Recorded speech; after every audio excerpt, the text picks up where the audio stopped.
హాయర్స్ welcome to our channel. ప్రస్తుతం మనతో పాటు దామ బాలాజీ గారు సీనియర్ జర్నలిస్ట్ ఉన్నారు. వారితో ఒకసారి మాట్లాడదాం. సార్ నమస్కారం సార్. నమస్తే. సార్, సంధ్య థియేటర్ ఇష్యూలో అల్లు అర్జున్ గారికి నిన్న రెగ్యులర్ బెయిల్ వచ్చింది. కానీ పోలీసులు ఆయనకు షాక్ ఇచ్చారు. కోర్టులో అంటే కండిషన్స్ పెట్టాలి అల్లు అర్జున్ గారికి అని చెప్పేసి వాళ్ళు గట్టిగా వాదించడంతో కోర్టు కూడా కండిషన్స్ పెట్టిందని చెప్పేసి వార్తలు వినిపిస్తున్నాయి. మరి రెగ్యులర్ బెయిల్ గురించి కోర్టు పెట్టిన కండిషన్స్ గురించి మీరేం చెప్తారు? మొన్న ఆర్గ్యుమెంట్స్ జరిగాయి. దాని మీద మనం ఆల్రెడీ ఒక వీడియో చేసాము.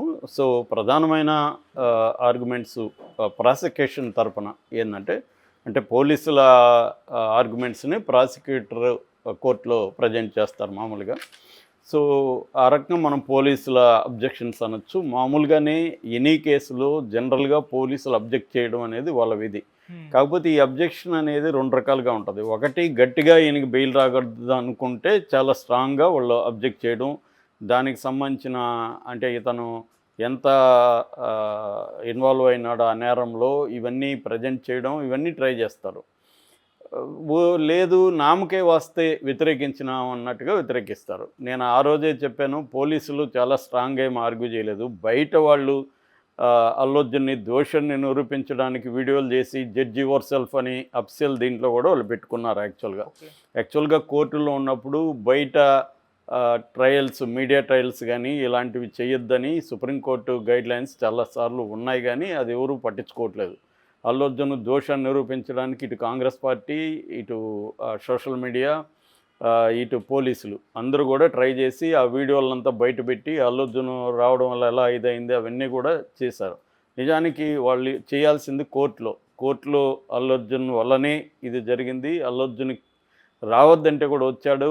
అట్లాగే అల్లు అర్జున్ చేతులు ఊపుకుంటూ రోడ్ షో కూడా చేశాడు. ఇవన్నీ నిరూపించాల్సింది ఎక్కడ? కోర్టులో.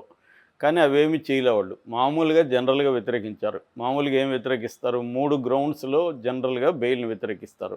ఒకటి, ఆ వ్యక్తి పారిపోవచ్చు, ఫ్లైట్ రిస్క్ అంటారు. 2, సాక్షుల్ని బెదిరిస్తాడు లేదా ప్రలోభపరుస్తాడు.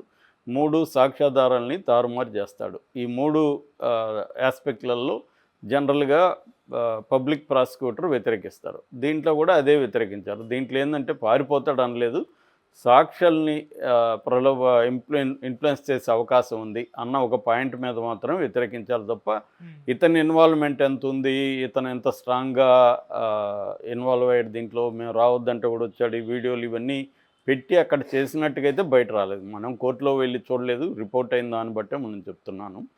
So subject to correction. So అది చేశారు. అప్పుడే నేను చెప్పే బెయిల్ వచ్చే అవకాశం ఉందని. అలాగే నిన్న 9th additional chief judicial magistrate కోర్టులో బెయిల్ ఇతనికి ఇచ్చారు. నేను ఆ ఆర్డర్ కూడా చదివాను. అందులో ప్రధానంగా ఏంటంటే పర్సనల్ బాండ్ 50,000 సబ్మిట్ చేయాలి. అలాగే 2 షూరిటీస్ ఉండాలి. ఒక్కొక్కరు 50,000 షూరిటీస్ కూడా సబ్మిట్ చేయాలి బాండ్. తర్వాత కొన్ని కండిషన్లు పెట్టారు.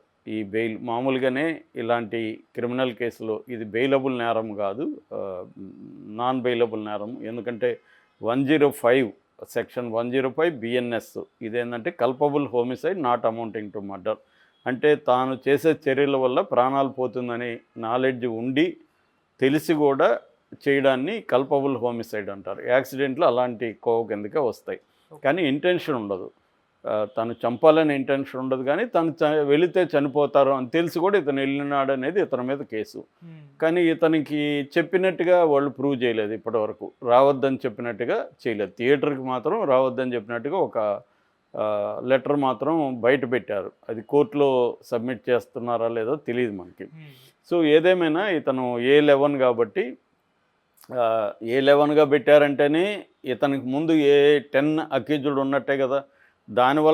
దాన్ని బట్టే మనకు అర్థమవుతుంది. కామన్ సెన్స్ ఉపయోగిస్తేనే ఎక్కువగా దీనికి కారణమైన వాళ్ళని A1గా పెడతారు, A1, A2, A3గా పెడతారు. దానికి థియేటర్ యాజమాన్యాన్ని పెట్టారు.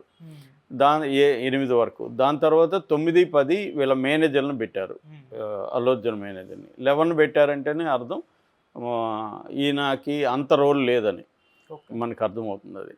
సో మొత్తం 18 అక్యూజ్డ్ ఉన్నారు. 18th అక్యూజ్డ్ ఎవరు? ప్రొడ్యూసర్లకు కూడా హైకోర్టు ఒక ఊరట ఇచ్చింది. ఎందుకంటే వీళ్ళని అరెస్ట్ చేయొద్దని చెప్పింది. సో ఎందుకంటే మాకు ఇన్వాల్వ్మెంట్ లేదు దీంట్లో, మాకు సంబంధం లేదని థియేటర్ వాళ్ళు చూసుకోవాలి తప్ప మాకు సంబంధం లేదని ప్రొడ్యూసర్లు వెళ్ళారు, మమ్మల్ని అనవసరంగా ఈ కేసులో పెట్టారు. సో ఆ విధంగా అల్లు అర్జున్కి బెయిల్ ఇస్తూ కండిషన్లు ఏంటంటే ఎవ్రీ సండే అల్లు అర్జున్ 10 నుంచి మార్నింగ్ 10 గంటల నుంచి మధ్యాహ్నం 1 గంట లోపల పోలీస్ స్టేషన్కి వెళ్ళాలి. చిక్కడపల్లి పోలీస్ స్టేషన్కి ఎవ్రీ సండే వెళ్ళి అక్కడ సంతకం చేయాలి. వాళ్ళు ఏమన్నా ప్రశ్నలు అడిగితే సమాధానం ఇవ్వాలి. అది ఎంతవరకు అంటే 2 నెలల వరకు, లేదా ఛార్జ్షీట్ వేసే వరకు, whichever is earlier. Charge sheet 1 మంత్లో వేసేస్తారనుకో, ఆ తర్వాత పోవాల్సిన అవసరం లేదు. ఛార్జ్షీట్ 3 నెలల వరకు వేయలేదనుకో, 3 నెలలు పోవాల్సిన అవసరం లేదు, 2 నెలలు పోతే చాలు. అంటే 2 నెలలు అనేది హయ్యర్ పీరియడ్ పెట్టారు. ఈ లోపల ఛార్జ్షీట్ వేస్తే 1 మంత్లో వేసేసినా కూడా ఇంక పోవాల్సిన అవసరం లేదు. So which ever is earlier అనే క్లాజ్ పెట్టారు. అంటే ఎవ్రీ సండే ఇది అతనికి అల్లు అర్జున్కి ప్రాబ్లమే. రెండోది పోలీసులకు కూడా ప్రాబ్లమే. ఎందుకంటే అల్లు అర్జున్ అక్కడికి వెళ్ళినప్పుడంతా ఇంక ఫ్యాన్స్ వెళ్తారు, దాన్ని కంట్రోల్ చేయాలి, ఆ ఇబ్బంది అయితే ఉంది. కానీ వాళ్ళు ప్రొసీజర్ ప్రకారం జడ్జి గారు ఇచ్చేశారు. దాని తర్వాత పోలీసుల ఇన్వెస్టిగేషన్కి ఆటంకం కలిగించకూడదు. That is second condition. Third condition, సాక్షుల్ని బెదిరించడం కానీ, వాళ్ళని ఇన్ఫ్లుయెన్స్ చేయడం కానీ, అంటే ప్రలోభపరచంలో డబ్బులు ఇవ్వడం ఇంకొకటో, అది చేయకూడదు. అది రెండవ కండిషన్. మూడవ కండిషన్, పోలీసుల విచారణకు కోఆపరేట్ చేయాలి. అంటే వాళ్ళు సండేనే కాకుండా ఇంకెప్పుడైనా వాళ్ళు విచారణకు రమ్మన్నారనుకో వెళ్ళాలి. సండే అనేది కంపల్సరీ. లేదు వాళ్ళ మధ్యలో మాకు కొత్త ఇన్ఫర్మేషన్ దొరికింది, కొత్త సాక్షులు దొరికారు, లేదా కొత్త ఫుటేజ్ దొరికింది, మిమ్మల్ని మేము క్లారిఫై చేసుకోవాలి, రండి పోలీస్ స్టేషన్ కంటే వెళ్ళాలి, పిలిచినప్పుడు వెళ్ళాలి. ఇక నాలుగవది, ఈ దేశాన్ని విడిచి వెళ్ళకూడదు, కోర్టు పర్మిషన్ లేకుండా వేరే కంట్రీకి వెళ్ళకూడదు. ఇవి బేసిక్గా కండిషన్లు పెట్టారు.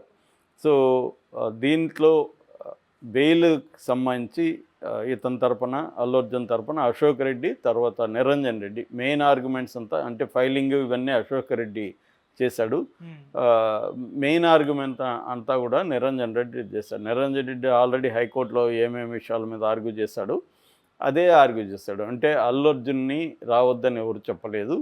అల్లు అర్జున్ వెళ్తున్నట్టుగా పోలీసులకి థియేటర్ యాజమాన్యం లెటర్ పెట్టింది. రావద్దని చెప్పినట్టుగా వాళ్ళు చెప్తున్నారు, కానీ దానికి సంబంధించి డాక్యుమెంటల్ ఎవిడెన్స్ ఏమి కోర్టులో ఇవ్వలేదు, హైకోర్టులో కూడా. అట్లాగే అల్లు అర్జున్